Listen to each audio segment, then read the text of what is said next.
We have some breaking news tonight. We actually have 3 NHL trades to talk about, as well as several signings and several RFAs who did not receive qualifying offers who will now become UFAs. We'll get all caught up on the news coming up next.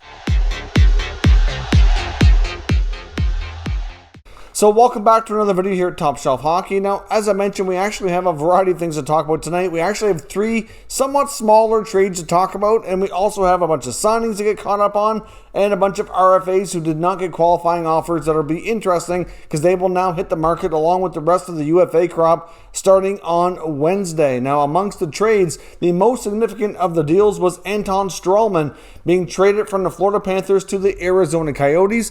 This was a trade that's been rumored over the past few days. The Coyotes continue to take unfavorable contracts in exchange for additional picks and prospects to help with their rebuild. So obviously the Coyotes now have a team stacked full of contracts that other teams did not want. Along with Anton Stralman, the Coyotes do get a pretty decent defensive prospect in Vladislav Kolyachonok. He was a second-round pick a couple of years ago. He's a pretty mobile offensive D. Nothing real flashy. Not really like a guy who projects to be a superstar or anything of that nature. But he's a very interesting, very capable guy. Could be a top 4 defenseman who could log some decent minutes and play a little bit on the power play. So it could be a pretty good addition there. And they also get a second-round pick in 2024 for their efforts. Going back the other way is a 7th-rounder in 2023. So I believe all in all, with all these bad contracts that the Coyotes have taken on, I think they're upwards of 10 picks that they've accumulated now, including 2 that they just used in the 2021 NHL draft. They get back into the first round. They get into the second round. They have several second-rounders for next year as well. So this is their goal. I think the Coyotes intend to be, kind of bottom feeders for the next couple of years and participate in the tanking sweepstakes and hope to get guys like Shane Wright or Connor Bedard first overall in the next couple of drafts, because next year's draft will be pretty stacked, and of course the year after is the Bedard draft. Those 2 guys are pretty much a lock, but not a given at this point, to be first overall selections next year.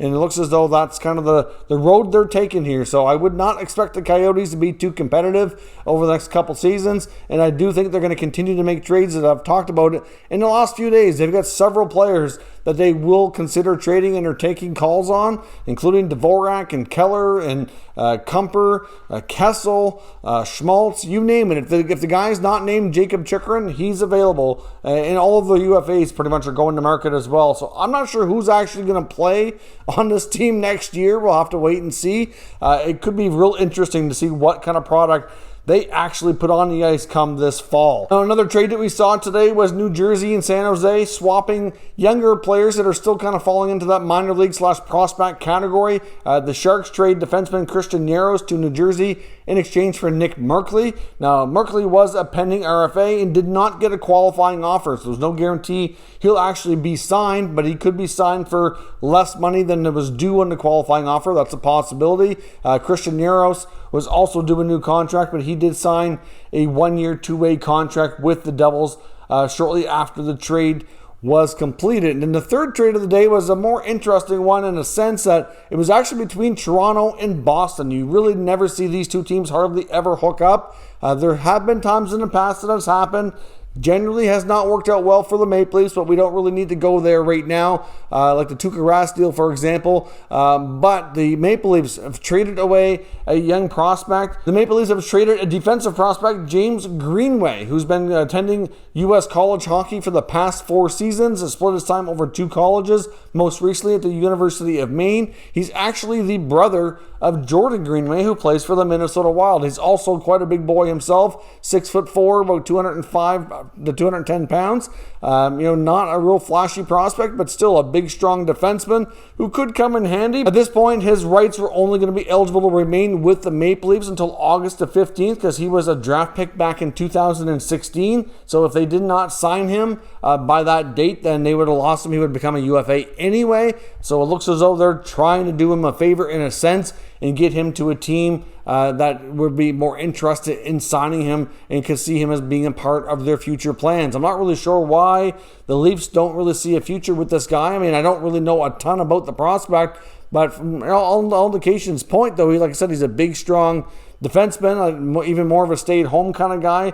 Maybe even if he's only a third pair, 6'7" guy, like at that kind of size and strength, especially with the way things are going right now. You've seen the last number of Stanley Cup contenders need that. I mean, I don't know what kind of projection he's going to make here, if he'll become a full-time NHL player and all that, but still, he was given away basically for future considerations. Future considerations generally don't add up to being much of anything. Generally, it's like a AHL prospect or something that's never going to amount to anything. So we'll see. If the Bruins actually get him signed, they might throw a little something back Toronto's way, but I would suspect that they did a little research and it was looking like the Bruins were interested, which is why this trade happened in the first place. So we will see. I'm sure that Bruins fans will remind Toronto of this down the road, though, if it does indeed become a player that plays a regular role for them in the future. I mentioned as well, we have several signings to talk about. Fresh hot off the press here, the Winnipeg Jets have re-signed center iceman Paul Stastny. He gets a one-year deal at $3.75 million. Obviously, it's a little bit of a decrease in pay for him, but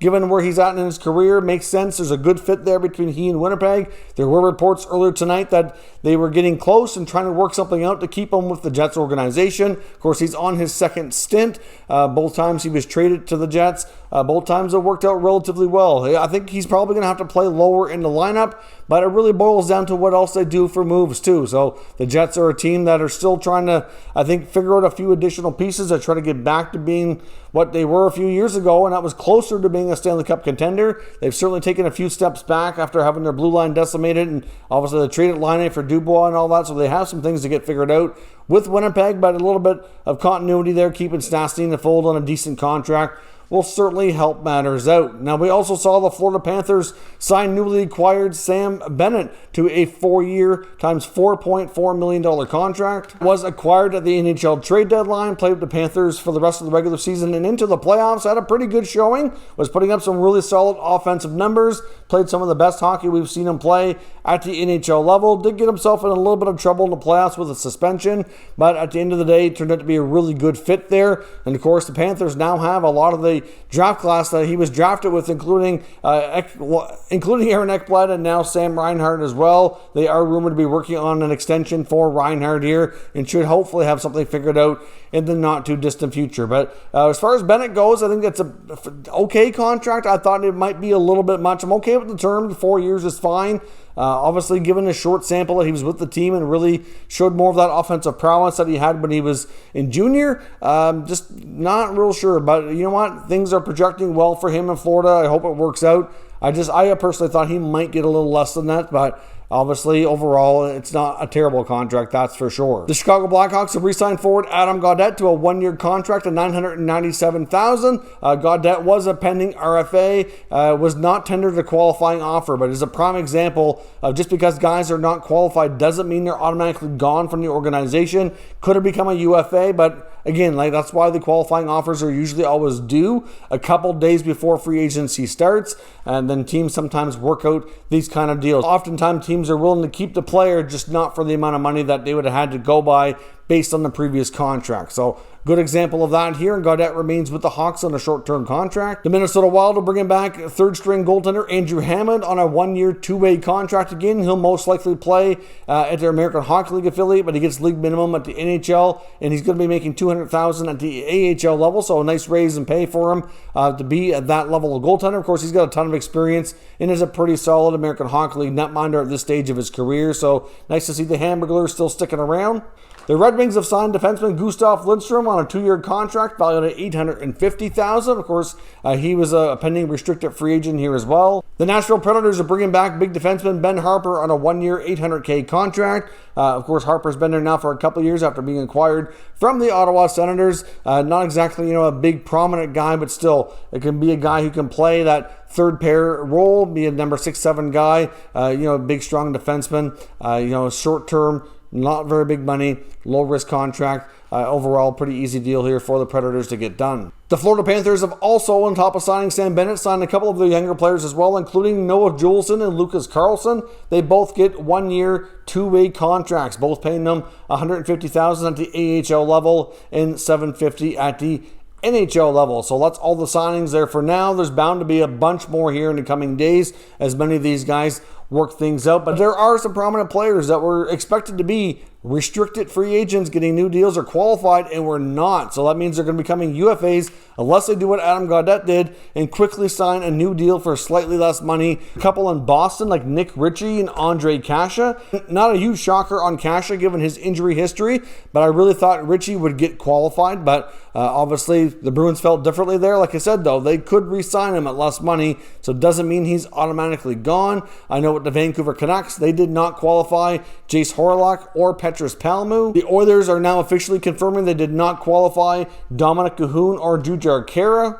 Along with Adam Gaudette, who I said was not qualified but signed, the Hawks also did not qualify David Kampf and Pius Suter. I mean, Suter's an interesting guy. He had a pretty solid rookie season, but I know there was already rumors before the season was over that, they might be leery of his situation as an RFA and may not really want to pay him any kind of significant raise. So obviously we'll see what the Hawks end up doing if they try to keep the player on a smaller contract or not. I would think he's probably going to hit UFA status. I think he'll get interest elsewhere after what he showed last year. The San Jose Sharks did not qualify Ryan Donato. Of course, Donato's bounced around a fair bit since coming to the NHL from college hockey. Came in with a real good start, hot start with the Bruins, and then quickly fell off. He's been moved around multiple times now. Can't seem to find a home and stick there. He's been in San Jose. He's been in Minnesota, obviously in Boston. So we'll see what Donato makes of this. But obviously I can understand based on his production why they might have been leery of that qualifying offer. And again, doesn't mean for sure that they won't offer him something less. So we'll see if he ends up in San Jose or hits the market on Wednesday. Anaheim Ducks forward Danton Heinen is another piece who was not qualified. Not a huge shock. He was a player that was mentioned a lot in trade rumors. At one point, there was some rumors about Vancouver and Anaheim swapping Danton Heinen and Jake Virtanen, and now both players are likely going to end up being UFAs here when free agency kicks in. And the Columbus Blue Jackets did not qualify Cole Sherwood. Now, the interesting piece here is there was actually comments from the player afterwards talking about not being qualified, and actually said it's the greatest thing that's ever happened to him, that it was a relief, and that he's looking forward to getting a fresh start and moving on. So it's kind of surprising to hear yet another Columbus player talk this way. I don't know exactly, specifically to the organization what he was not happy about. But, with the Columbus Blue Jackets having a lot of issues, like I said before, with people leaving via free agency, not wanting to stick there long term, it just goes to show that there's got to be something there that we don't know. It just sounds really weird because from the outside looking in, I can't imagine what it could be. I know it's not, a huge city compared to like New York or LA or something like that, but there's got to be more to the story. Another player who was happy to leave Columbus, this time through different means, of course. So that is all your news for tonight with all the signs, trades, and RFAs that are not qualified. We'll likely be back tomorrow with some more news. We're less than 48 hours away from free agency, so there is bound to be tons of rumors kicking in, which we'll likely be talking about here in our next video. And there's still some players that are likely to be traded that we're still waiting on as well. So we'll discuss that coming up here soon. If you're new to the channel, make sure you subscribe and stick around. We'll keep you up to date with all the latest news and rumors in all 32 NHL teams. Thank you for watching, and I'll catch you next time.